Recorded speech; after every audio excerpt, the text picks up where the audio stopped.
যদি কেউ পৃথিবীতে তিনটে আমল করে যেতে পারে, যদি কোনো ব্যক্তি, কোনো পুরুষ, কোনো নারী পৃথিবীতে যদি তিনখানা আমল করে, তো আল্লাহ তাবারাক ওয়া তাআলা তাকে দুইখানা প্রাইজ দান করবেন, তাকে আল্লাহ দুইখানা উপহার দেবেন। হযরত জাবের বলছেন সেই তিনটে আমল কি আর প্রাইজ দুটা কি? আগে প্রাইজ দুটা শুনেলেন। ইয়াসসারাল্লাহু হাতফাহু ওয়া ইয়াদখালাহু জান্নাতাহু। প্রথম নম্বর হচ্ছে মওত এসে কষ্ট পাবে না, তার মওতটা অতি আসানে হয়ে যাবে। আর দ্বিতীয় প্রাইজ হচ্ছে ওই লোকটা জান্নাতে চলে যাবে। একদিকে মওত আসানে হবে আর একদিকে লোকটা জান্নাতে চলে যাবে। আমল হচ্ছে মাত্র তিনটি, তার মধ্যে এক নম্বর হলো কমজোরকে সাহায্য করা। কোনো জায়গায় কমজোর ব্যক্তি ফেঁসে গেছে, তাকে একটু হাত দিয়ে, বুদ্ধি দিয়ে, ব্রেন দিয়ে, অর্থ দিয়ে সাহায্য করা। আর দুই নম্বর হলো যে ইহসানুল মামলুক, আপনার কিনা গোলামের কথা এসেছে, কিন্তু বর্তমানে তফসির হবে যে লোকটা পেটের দায়ে আপনার ঘরে লিভার খাটতে এসেছে, আপনার গাড়ির ড্রাইভার কিংবা ধরেলেন আপনার দোকানের সেলসম্যান, এই লোকটার সঙ্গে ভালো ব্যবহার করা। আর তিন নম্বর হলো সাফকাতুল ওয়ালিদাইনে, মা বাপের সঙ্গে সাফকাত করা মানে মিষ্টি ব্যবহার করা। এই তিনটে গুণ যে থাকবে তার মত আসানে হবে, হাসতে হাসতে জান্নাতে যাবে। তো তিনটির মধ্যে একটা হলো মা বাপের সঙ্গে ভালো ব্যবহার করা। তো মা বাপ এত দামি জিনিস, কিন্তু আমরা বুঝি না। তবে মা যতই দামি, বউ দাম নাই তালাই, অনেক দামি, জান্নাতের সঙ্গী। এই সঙ্গিনীকেও ভালোবাসতে হবে। যাই হোক, আমি যে কথা বলছি, জান্নাতের রাস্তায় আমরা রাস্তা দেখতে চাইছি, হাঁটতে শুরু করেছি। একটা স্টপেজ পার হলো, আমরা শিরক করব না। দ্বিতীয় নম্বরে বললেন আল্লাহ মা বাপের সঙ্গে ভালো ব্যবহার করবে, হৃদয় জোড়ানো ব্যবহার করবে, মা বাপের মন যেন শান্তি হয়ে যায়। আপনার আমার ব্যবহারে মা বাপ যেন সন্তুষ্ট হয়ে যান। হয়ে গেল দুই। নাম্বার তিন, ওয়ালা তাকতুলু আওলাদাকুম মিন ইমলাকিন নাহনু নারযুকুকুম ওয়া ইয়্যাহুম। রে আমার গোলামের দল, রে আমার নবী, তুমি আমার গোলামদেরকে বলে দাও তারা যেন নিজের সন্তানদেরকে নিজে কেটে ফেলে না দেয়।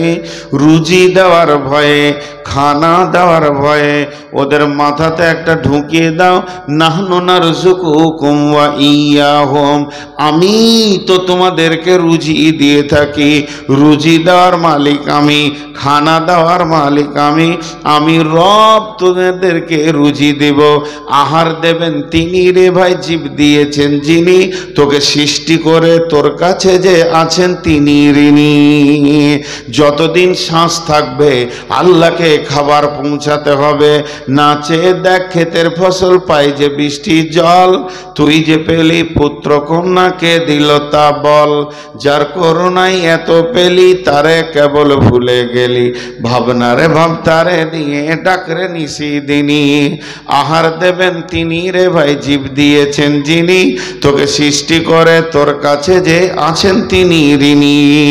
অতএব আমার আল্লাহ বলছেন যে নবী তুমি বলে দাও তারা যেন সন্তানগুলোকে কেটে নদীতে না ফেলে দেয়, তারা যেন সন্তানগুলিকে কেটে কেটে যেন না ফেলে দেয়। নাহনু নারযুকুকুম ওয়া ইয়্যাহুম, আমি তো তোমাদেরকে রুজি দিয়ে থাকবো। ওয়ালা তাকতুলু আওলাদাকুম মিন ইমলাকিন নাহনু নারযুকুকুম ওয়া ইয়্যাহুম, হে নবী তুমি বলে দাও তারা যেন সন্তানগুলোকে কতল না করে দেয়। তাদের ভয় হচ্ছে যে তারা রুজি দিতে পারবে না, মাল দিতে পারবে না, সম্পদ নিয়ে ছেলেদেরকে সাজাতে পারবে না। আমার রব বলছেন নাহনু নারযুকুকুম ওয়া ইয়্যাহুম, রুজি তো আমি দিব, তারপরেও যেন তারা না মরে।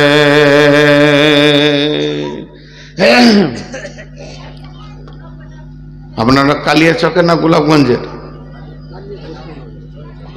বৈষ্ণবনগর না, আমি থানা জিজ্ঞেস করছি। থানা বৈষ্ণবনগর? এখানে আবার বৈষ্ণবনগর থানা আছে? তো বলেন আপনারা, এই বৈষ্ণবনগর থানার লোক কোন মা বাপকে দেখেছেন যে নিজের ছেলেকে কেটে ফেলে দিচ্ছে, খেতে দিতে পারবো না? দেখেছেন? এরা কথা বলে না। আপনারা বলছেন না, কিন্তু ফেলেছে। হ্যাঁ হ্যাঁ,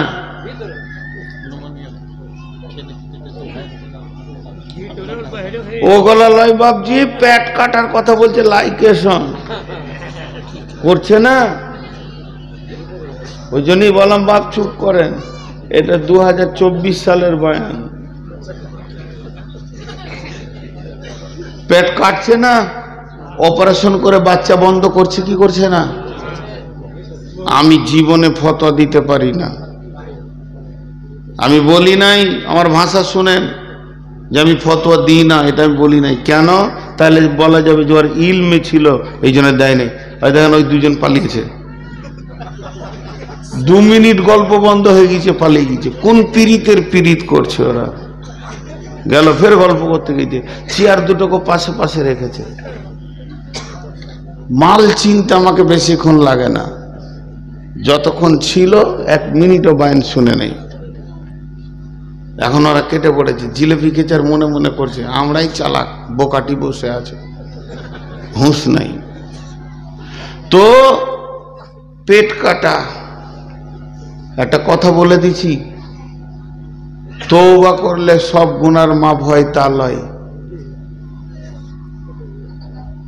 তওবার যতগুলি শর্ত আছে, তার মধ্যে 5টা না 6টা শর্ত আমি তওবার উপরে একদিন খুতবা দিলাম, গুনাহ মাপের উপরে, এই দিনাজপুরে।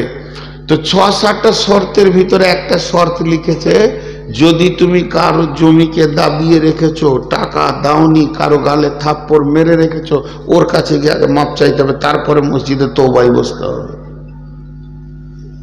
তুমি জমি 5 বিঘে দাবিয়ে রেখে দিয়েছো লোকের, যে তারপরে আল্লাহর কাছে তওবা করছে যে আল্লাহ মাফ করে দাও, বাহ বাহ, তাহলে তো সবাই কোটিপতি হয়ে যেত। হবে না, আর তওবাই কবুল হবে না। তেমনি আমি ফতোয়া দিতে পারি না, আল্লাহকে সাক্ষী রেখে বলছি। যদি আমাকে বলেন, মৌলানা সাহেব যদি বলেন যে মৌলানা আপনি তো খুব লেকচার মারছেন, তো বিসমিল্লাহটাকে একবার তর্জমা করে দেন তো ব্যাকরণ দিয়ে, আল্লাহর কসম পারবো না, জ্ঞান নাই, অতটা ইলম নেই। কিছু বই দেখাশোনা করে বায়ানগুলো রাখি, এই জন্য আমার জীবনে ফতোয়া দিই না, প্রশ্নের উত্তর দিতে পারি না, পারি না, পারবো না। কিন্তু এখন শোনা কথা বলবো, যেটা বলতে মানাও আছে, তাও বলবো। আমার এলাকায়, বর্ধমানে এলাকায় প্রচুর পেটের লাইকেশন চলছিল, কাটা মুসলিম মেয়েরা সব 2টা করে বাচ্চা লিচার বন্ধ করে দিচ্ছে। এক শ্রেণীর আলেম এক জায়গায় বসে বলে দিল, এদের জীবনেও তওবা কবুল হবে না। এর মানে এরা জাহান্নাম যাবে। আমি জাহান্নাম যাবে এটা আমি বলছি না। যে মেয়েটি পেট কেটে বাচ্চা বন্ধ করেছে, ওই মেয়েটি, ওর স্বামী, ওকে যারা বুদ্ধি দিয়েছে, সমর্থন করেছে, ওরা, যে ডাক্তার করেছে সে, ডাক্তারের সাথে যতজন সাহায্য করেছে তারা, আর যে এনজিও থেকে কাজটা হয়েছে, সকলকে একসঙ্গে জাহান্নাম যেতে হবে।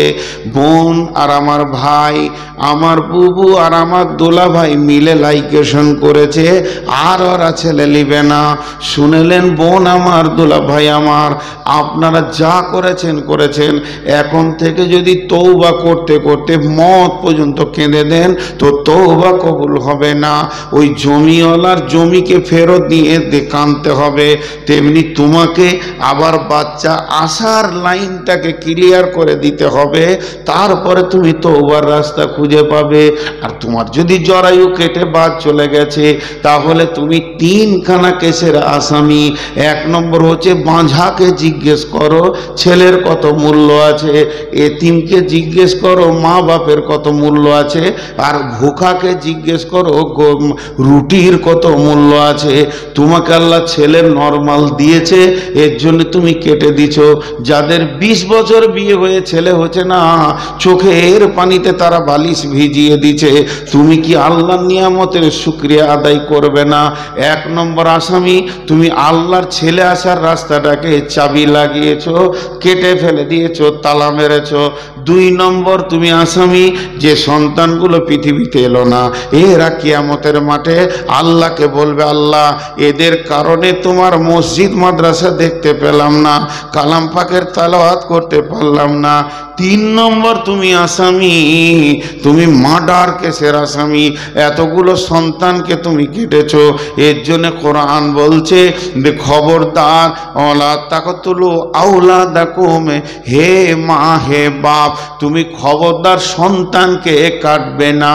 নাহনু নারযুকুকুম, আল্লাহ নিজেই বলছেন রুজি তো আমি দিব, তাকে পৃথিবীতে যেদিন পাঠাবো ওই দিন তার রুজিটাও আমি বরাদ্দ করে দিব, রুজি দেনেওয়ালা আমি, তুমি কেন সন্তান বন্ধ করবি? জি, এক শ্রেণীর আলেম আছে, এদের মশলা খুব কড়া। আমাদের বর্ধমানে এক আলেম ছিলেন, উনি মারা গেছেন। তো ওনারকে আমরা দেখতে পেতাম, দেখলে তো ছোট ছেলে ছিলাম তখন, আমাদের বাপ দাদারা দেখেছে। তো শোনা কথাগুলো বলছি, উনি যখন মারা যান তো কাফন কিনতে হয়নি, ওনার লাশ তুলছে তো বিছানার নিচে কাফন কাটা আছে, তো সেই কাফনেই কাফন দেওয়া হয়েছে। তো অনেকে বলেন যে ওনার ছাত্র ছিল অনেক জিন, হয়তোবা জিনেরা দিয়ে গেছে, নানা রকম কথা। আর গোটা এলাকাতে খবর হয়ে গিয়েছিল গাইবী ভাবে। কেমন? বাড়ির দরজায় ধাক্কা মারছে, মৌলানা মারা গেছে, যে কে বলেছে খুঁজে পেয়েছে না তাকে, আর বাইরে বের হয়ে আসছে, তার লোক দেখতে পেয়েছে না। তো ওনার অনেক ছাত্র ছিল জিন। তো এলাকায় সেই যুগে তো ফোন ছিল না, আমি দেখিনি, মানে অনেক 50 বছর আগেকার কথা ধরলেন, 40 বছর আগেকার কথা, আমি তখন হয়তো 5, 7, 10 বছরের ছেলে। তো যাই হোক, ওনার ফতোয়া খুব সূক্ষ্ম ছিল। একটা আপনাদেরকে শোনাই। একজনের বেটির বিয়ে হয়েছে, তো ঘরে ঢোল বাজিয়ে গান করছে। মানে আগেকার যুগে বেটি ছেলেরা নাচতো, গান করতো কি না? আপনাদের দিকে ছিল কি ছিল না? খুব গানের মানে ঝমকালো, মানে বাজার লাগিয়ে দিয়েছে। তো ওর মুরব্বী চাচা আছে বেঁচে, বাপটা মরে গেছে, যার বেটির বিয়ে, ভাতিজার বেটির বিয়ে, চাচা বেঁচে আছে। চাচা গিয়ে বলছে, কিরে আমি এখনো বেঁচে আছি, তুই গান বাজনা করবি, মানে তুই কি ভেবেছিস?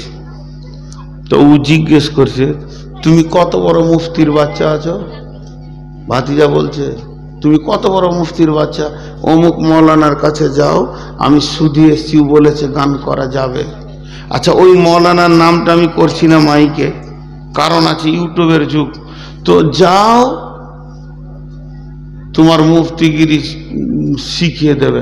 আমি জিজ্ঞেস করে এসছি, আমাকে বলেছে যে হ্যাঁ গান বাজনা করা যাবে। হ্যাঁ, মৌলানা সাহেব বলেছে? বলে হ্যাঁ, চল আমাকে নিয়ে চল সাইকেলে করে।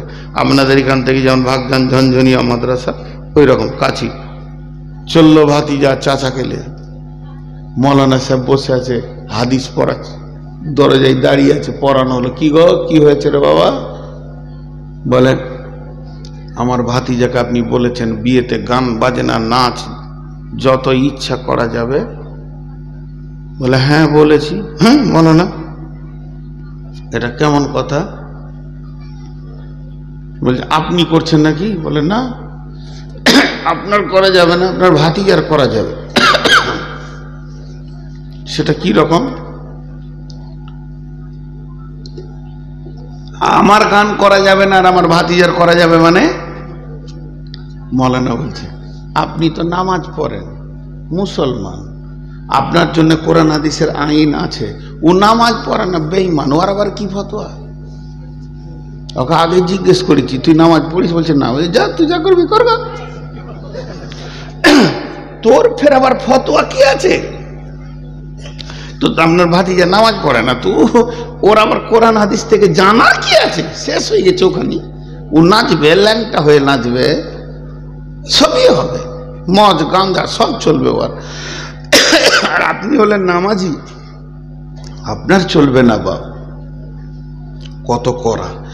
এই আলিমরা ফতোয়া দিয়েছেন যে মেয়েটি পেট কেটে বাচ্চা বন্ধ করেছে কোনোদিন জান্নাতে যেতে পারবে না। হ্যাঁ, ও কত খুশি, পেটটা কেটে এসে গায়ে বলছে বুবুকে দিলাম কেটে, যাক গাছ ভেজাল চুকিয়ে দিলাম। আর ওর মতো যে মেয়েগুলো আছে বলছে ঠিকই করেছিস গে, কত ভেজাল আর করবি। ও ভাবছে হয়তো ভালো কাজ করে দিয়েছি, তোর কপালে ঝাঁটা খালি মরে দেয়।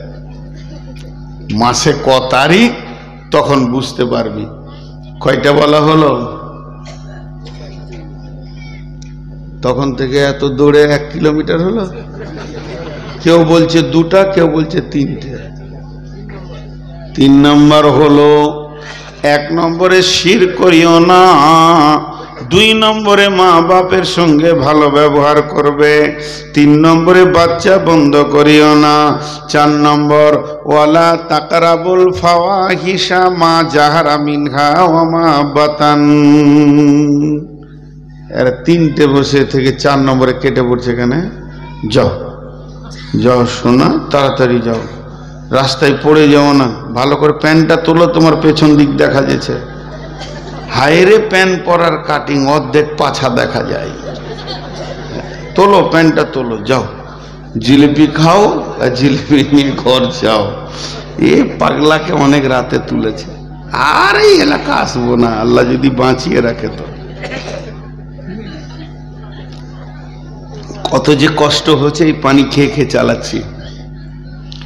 আমি বুঝছি আমার জানে কত যেছে, 488 সুগার নিয়ে। আর আসবো না, জাল সাই ছেড়ে দিব, অন্য ব্যবসা করব।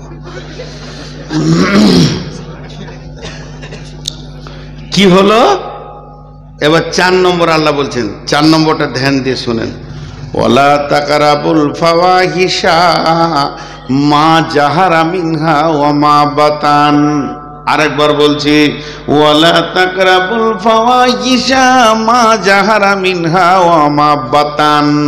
আল্লাহ তাবারাক ওয়া তাআলা বলছেন, যেখানে প্রকাশ্যে এবং গোপনে, যে জায়গায় প্রকাশ্যে এবং গোপনে, যে জায়গায় প্রকাশ্যে এবং গোপনে ফাহেশা কাজ হয়, নোংরা কাজ হয়, ওই জায়গায় তুমি দাঁড়াবে না, ওই কাজ করবে না। আল্লাহ বলেননি, বরং ওই জায়গায় দাঁড়াবে না। প্রকাশ্যে লুডু, তাস, দাবা, মদ, জুয়া, বেশ্যা চলছে, ওই জায়গায় মুমিন দাঁড়াবে না। জান্নাতে জানেওয়ালারা ওই জায়গায় দাঁড়াবে না। গোপনে চলছে জেনা, ব্যভিচার, কিংবা প্রকাশ্যে চলছে যেগুলো ফাহেসা কাজ, চুরি করা ফাহেসা কাজ, জেনা ফাহেসা কাজ, আপনার কিনা মদ, লুডু, দাবা, তাস, আপনার গুল, গুড়াকু, জর্দা, হারামখোর, এগুলো সব ফাহেসার গণনায় পড়বি। আল্লাহ তাবারাক ওয়া তাআলা বলছেন মদ খেও না, এ কথা এখানে বলেননি, অন্য জায়গায় বলেছে মদ খেও না, কিন্তু এই জায়গায় বলছে যেখানে মদ চলছে ওই জায়গায় দাঁড়াবে না। আল্লাহ আরো একটু সাবধানটা বেশি করে দিল। আল্লাহ বলেননি যে তুমি সুদ খেও না, বরং বলছে যেখানে সুদ চলছে ওই জায়গায় তোমাকে যেন দেখতে না পায়। এর জন্যে কয় মিনিট আগেই আমি বললাম, যেখানে প্রকাশ্যভাবে শিরক চলে ওই জায়গায় যেন তোমাকে দেখা না যায়। তাহলে যেখানে পীরের মেলা, মাজারের মেলা, মূর্তির মেলা, আপনার মেলা খেলা চলছে, যেখানে গান বাজনা, জোর আড্ডা বসছি, যে জায়গায় মেলা খেলা চলছে, গান চলছে, মেয়েদেরকে অশ্লীলভাবে নাচানো হচ্ছে, খবরদার ওই জায়গায় তুমি যেও না। জি, মেয়েরা অশ্লীলভাবে নাচছে কি নাচছে না? কথা বলে না? মোবাইলটা এমন হয়ে গেছে, আমাদের যে চোখে পড়ছে না তা নয়। এক্ষুনি শুয়েছিলাম, আর মসজিদের ভিতরে শুয়ে আছে আমি, মসজিদের একটা রুম সাইডে, খারাপ জায়গা তো নয়। আর এখানে নুরুল উঠে যখন সূরা লোকমানের আয়াতটা পড়লো, তো আমি লোকমানের তফসিরটা দেখি, সময়টা কাটবে খানি, তো মোবাইলে আমার তফসির ইবনে কাসির আছে, ওটাকে বের করছি, ক্লিক করার সঙ্গে সঙ্গে একটা ড্যান্স চলে এলো। বলছে আগে এটা দেখ, তারপর ওটা দেখি। কারণ যারা ওটা চালাচ্ছে তাদের ওটাই কারবার। তো প্রকাশ্যে যেখানে এবং গোপনে গুনাহ চলছে তোমাকে দেখতে না পায়।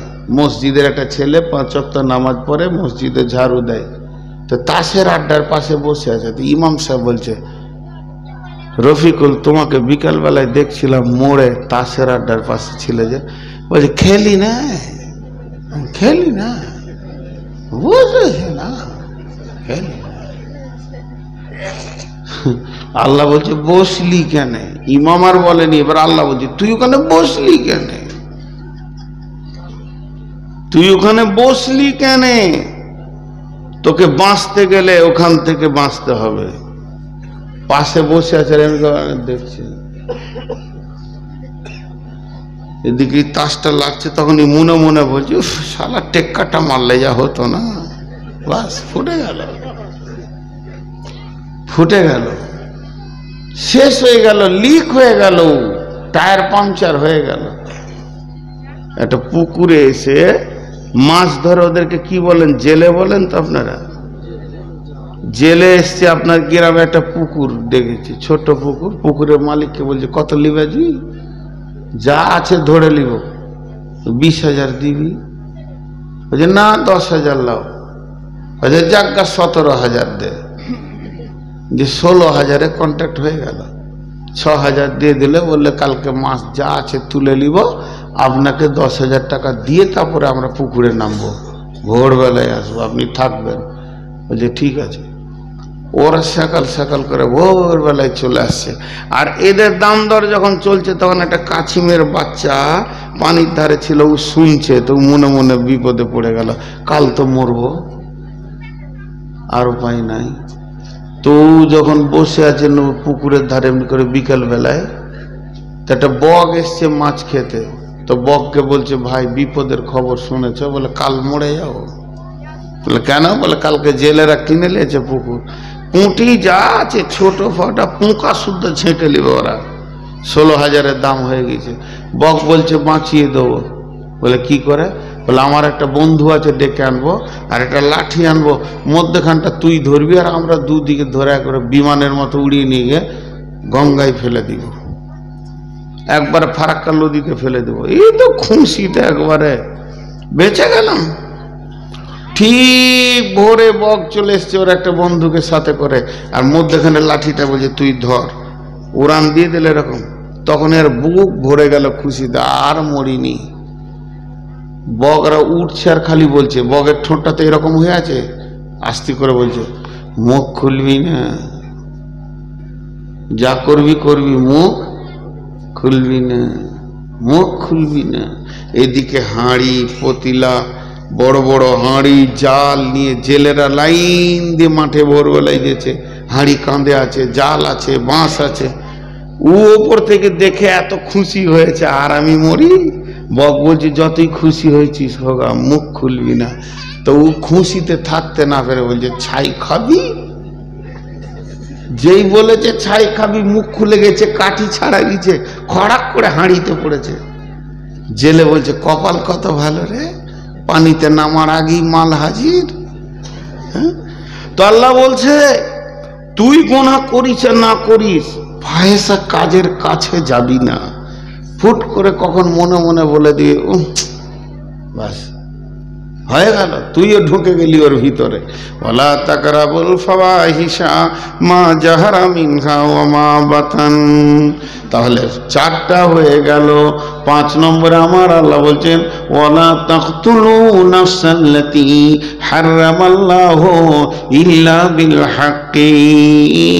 খবরদার একটা মানুষ হয়ে আর একটা মানুষকে মেরে দিও না, কতল করে দিও না, মার্ডার করে দিও না। বিশ্বনবী বলেছেন কেউ যদি একটা মানুষকে মেরে দিল সে সারা পৃথিবীর সমস্ত মানুষকে মেরে দিল, আর কেউ যদি একটা মানুষের প্রাণকে বাঁচিয়ে দিল তো সারা পৃথিবীর সমস্ত মানুষের প্রাণ বাঁচানোর নেকি পেয়ে গেল। অতএব মানুষে মানুষ কতল করবি না।